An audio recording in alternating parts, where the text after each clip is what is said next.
Sahabat Dewiku, jumpa lagi dalam podcast Dewiku. Kali ini saya akan memperkenalkan tamu istimewa saya, Ketua Forkom Dewi.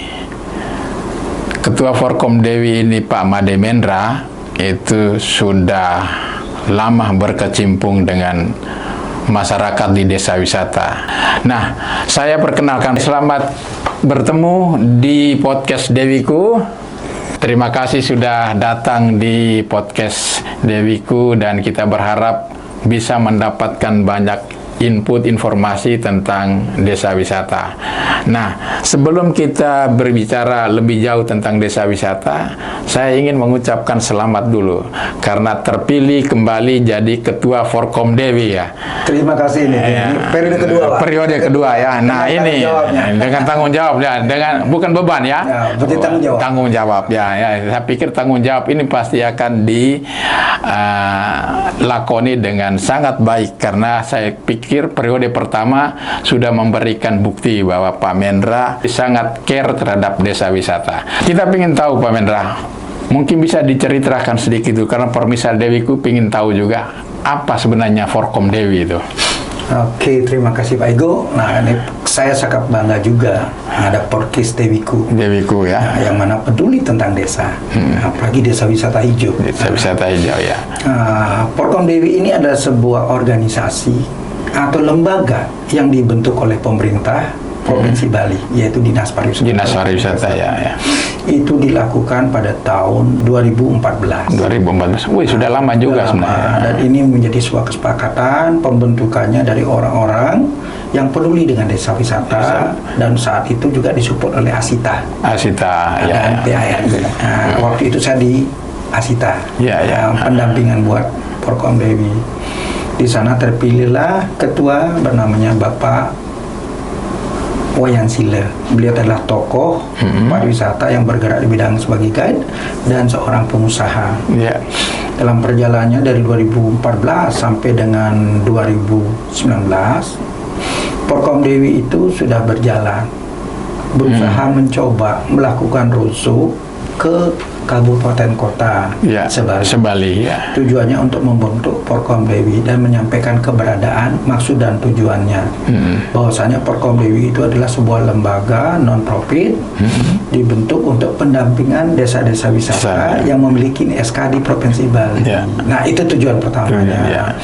Kita sadari bahwasanya pembangunan yang dilakukan oleh pemerintah Republik Indonesia jelas sekali di masa Bapak Presiden Jokowi membangun dari pinggiran.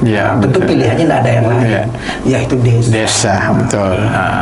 Kenapa desa? Karena beliau ingin ada pemerataan pembangunan, ekonomi berputar, sehingga masyarakat boleh dikatakan sejahtera. Harapannya tentu negara ini makin kuat. Nah, itulah sebenarnya kenapa harus ke desa, bukan menjadi tujuan negara kuat tetapi rakyat sengsara, susah juga betul, Nah, untuk itulah Forkom Dewi berusaha dari generasi periode perusahaan pertama berusaha melakukan.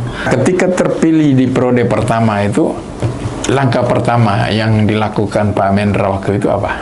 Nah, kita melihat Pak, kita buat program kerja Pak. Saya mencoba membaca program daripada pemerintahan Presiden terpilih kedua waktu itu Pak Jokowi dengan Pak Amin, di mana menyebutkan Dewa dan Dewi, desa wisata digital dan desa wisata dan desa digital. Melihat mengamatan itu, saya berpikir I'm do it.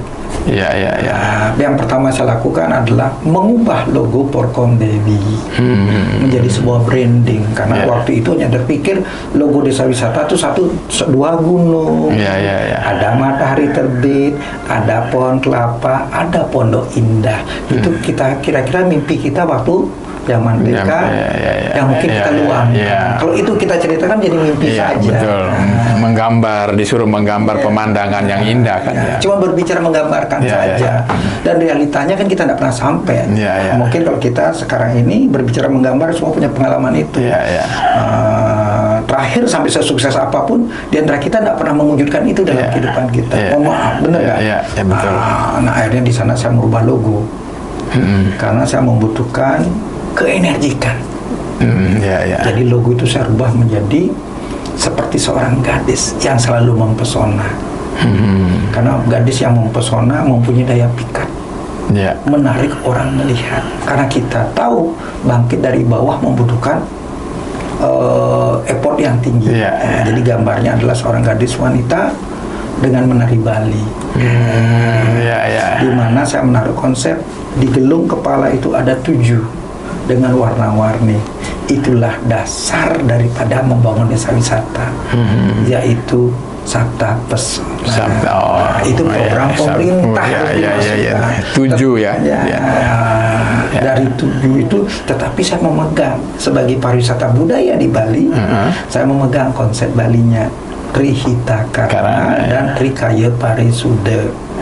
Ini simple tetapi sulit dilaksanakan. Contoh seperti Trikaya Parisuda itu adalah 3 perbuatan yang membuat orang harmoni.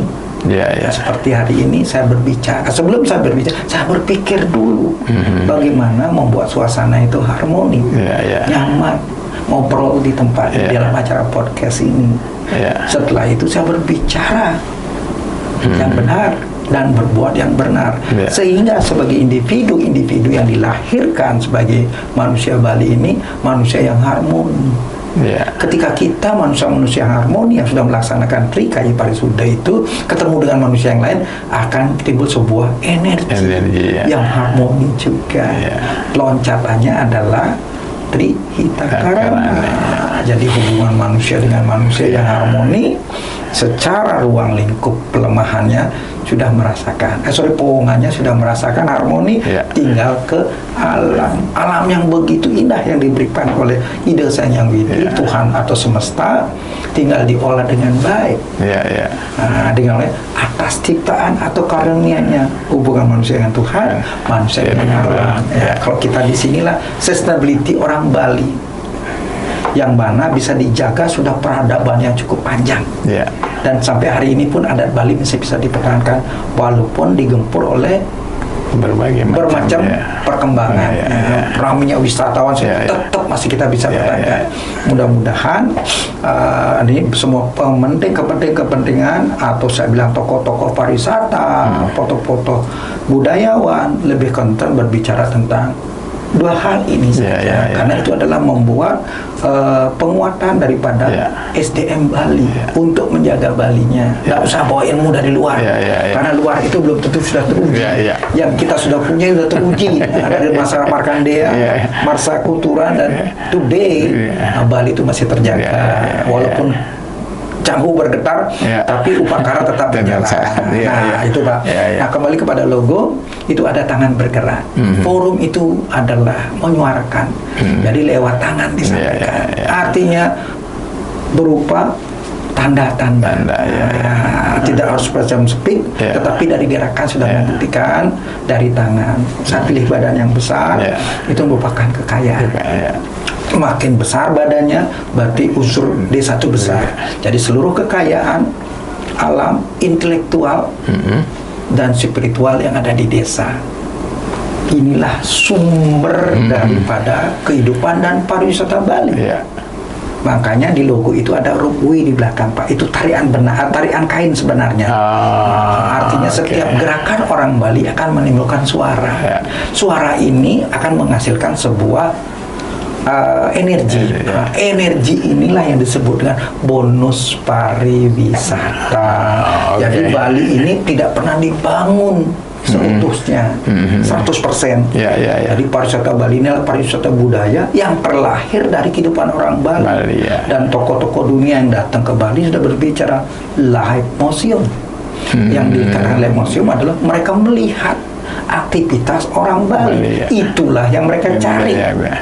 Yang buat mereka something unik, khas dan autentik, yang tidak pernah ditemukan dalam kehidupan dimanapun pada saat itu. Maka banyak traveler kelas dunia, bagaimana Walter Spies datang sini, bagaimana dengan Belangko tinggal di sini, bagaimana pernyataan Picard di sini, banyak yang mengatakan salah satu mungkin cerita seorang pedagang top di dunia. Zaman itu Belanda datang 1509 sekian kalau nggak salah. Cornelis de Houtman. Kita paling ingat karena pelajaran sejarah. Beliau turun di pantai utara Bali. Dalam sebuah statement beliau yang sederhana, "This is the paradise." Artinya apa? Bahasa yang disampaikan membawa suara dunia. Bali itu bukan industri pariwisata, tapi Bali adalah pariwisata budaya yang tidak perlu dieksploitasi dalam pembangunan fisik, tapi yang dieksploitasi adalah budayanya. Karena ini menjadi magnet buat wisata dunia. Otentisitas itu otentisitas itu yang dicari. Cuman kemarin ada salah dalam perjalanannya, yang mana tadinya Bali sudah diplot menjadi community based tourism di zamannya, Sanur menjadi kampung pariwisata, Kuta Legian adalah community based tourism.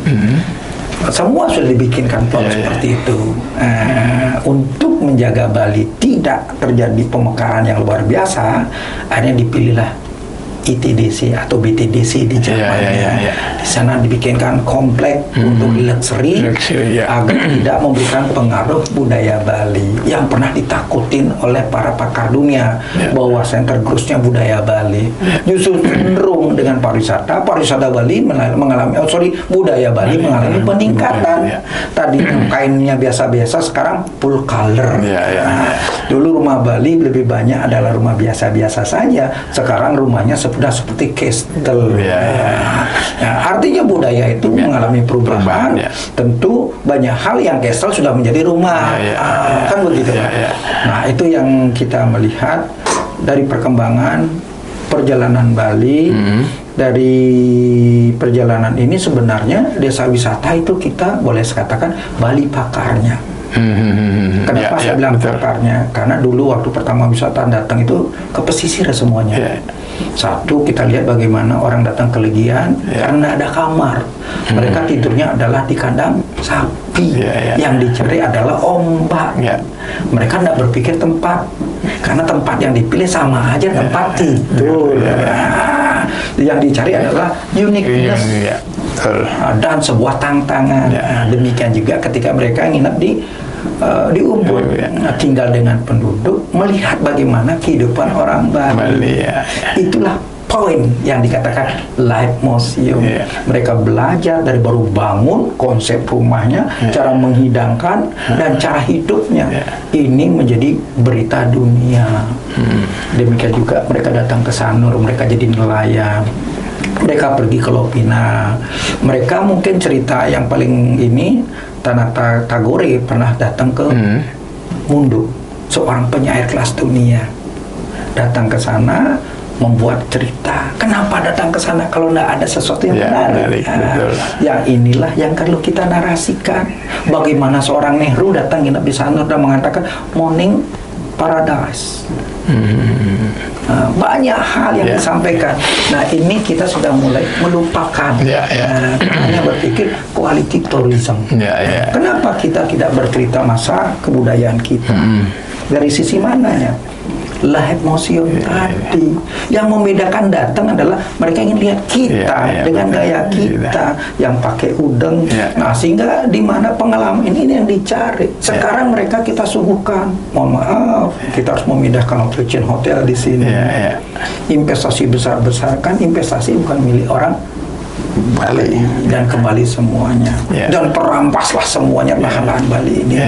Seiring waktu pandemi juga membunuh Bali, di mana yang tadinya orang Bali bisa menjaga Bali, yang hidup dari wisatawan lebih baik dari mancanegara, yang terpilih, yang ikut menjaga Bali, dan benar-benar wisatawan itu peduli. Dan itulah harapan pengembangan pariwisata berkelanjutan, baik dari sisi alam, budaya, masyarakat dan keterlibatan wisatawan untuk menjaga pariwisata itu sendiri. Itu. Jadi pengembangan desa wisata itu betul-betul harus berdasarkan apa yang tumbuh di desa. Kalau dia nelayan, kita berbicara kenapa pakai cukung, kenapa mereka tidak pakai motor, mereka harus pakai sampan. Itu bentuk menjaga yang disebut kembali desa wisata hijau. Contohnya kita bilang Tamlingan, Puyan, mereka tidak boleh pakai mesin. Mereka pakai dayung. Tujuannya apa? Satu, itu pusat air yang ada di atas kepala orang Bali, yang menjadi sumber inspirasi kehidupan orang Bali terkait Subak dan Tirta. Kalau sekarang di atas sudah rusak, berarti kepalanya orang Bali sudah rusak. Itu filosofi itu yang sebenarnya harus dijaga. Bukan hanya mengejar PAD, karena PAD itu justru yang kaya, yang makin kaya, yang sengsara, Bagaimana menciptakan sebuah keseimbangan dalam sustainability, menjaga masyarakatnya, menjaga alamnya, dan menjaga atas lindungan Tuhannya. Inilah yang harus kita jaga, tidak hanya sekedar mengejar volume. Yang kita kejar bagaimana masyarakat Bali itu sejahtera seperti masa lalu. Dan hari ini boleh saya katakan, kita boleh dikatakan tidak punya waktu lagi untuk bersosialisasi. Sosialisasinya kita lebih banyak pada handphone. Padahal di zaman itu sosialisasinya duduk di Balai Banjar diskusi. Kadang-kadang orang merasakan tidak menarik, tetapi kalau dicari esensinya luar biasa. Betul. Hari ini nanam apa? Kami ini harganya berapa? Di sana sudah ada komunikasi. Dari sana dengan keterbatasan komunikasi mereka akan melakukan hal-hal yang terbatas sesuai dengan kemampuan. Tetapi dengan adanya informasi yang maha dahsyat, orang udah berpikir punya tanah cuma 12 are. Sisa hasil bagi, sisa bagi 4. Jadi dia punya satu sikut 43 are dibagi 4 karena anaknya 4, jadi 12 are. Bagaimana berbicara swasembada? Nah, di sanalah disampaikan tahapan-tahapan pertanian. Jadi informasi masuk, kita ganti, jangan pakai beras ini. Lahan terbatas, teknologi terbatas, permodalan terbatas. Tetapi yang benar adalah tanamlah yang cocok di tanahmu, dikonsumsi oleh masyarakat, tidak menimbulkan kuman baru. Karena itu kuman itu tidak tahu pengobatannya. Kita selalu membuat tanaman baru, virusnya kita nggak ngerti. Dan butuh ketergantungan obat seperti petani sekarang ini. Forkom Dewi di periode yang kedua, di periode 2024 sampai 2029 ya. Titik utama atau prioritas programnya sebenarnya apa? Satu, kita sudah melihat panjang perjalanannya, sudah dibina dan pelatihan. Saya lebih ngejar sekarang daripada produksi jadi membuat paket-paket wisata yang punya nilai jual, dan kami sedang menyiapkan platform. Kalau kita melihat platform sekarang ini, mohon maaf kita sebut A, B, C, D, B, uang kita kumpul semua di sana, triliunan masuk ke sana. Bali dapat apa?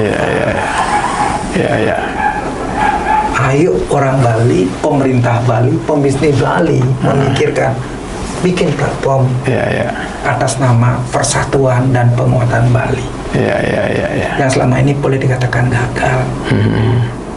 Waktu saya di Asita juga pernah memikirkan begitu posnya tinggi, akhirnya saya ada cara.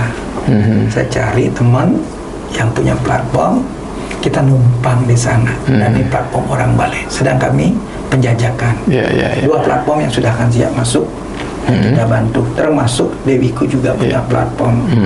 Jadi makin banyak yang mempromosikan, makin diperkenalkan.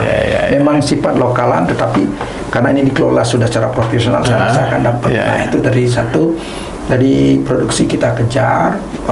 Kedua, kita berbicara tentang, selain produksi kita berbicara tentang manajemen risk. Ini cukup berat. Di dalam manajemen risk kita tidak hanya mengejar uang, yang kita kejar adalah keselamatan dan kenyamanan serta kepuasan wisatawan hingga menjadi return daripada tamu-tamu itu datang lagi. Sahabat Dewiku, demikianlah bincang-bincang saya dengan Ketua Forkom Dewi. Mudah-mudahan kita bisa bertemu lagi di lain kesempatan dengan obrolan tentang desa wisata. Saya yakin pasti banyak hal yang masih disimpan oleh Pak Ketua nih. Mudah-mudahan bisa menjadi inspirasi, mudah-mudahan bisa menambah semangat untuk terus berkolaborasi dan bekerja untuk masyarakat di desa wisata. Terima kasih dan sampai jumpa lagi.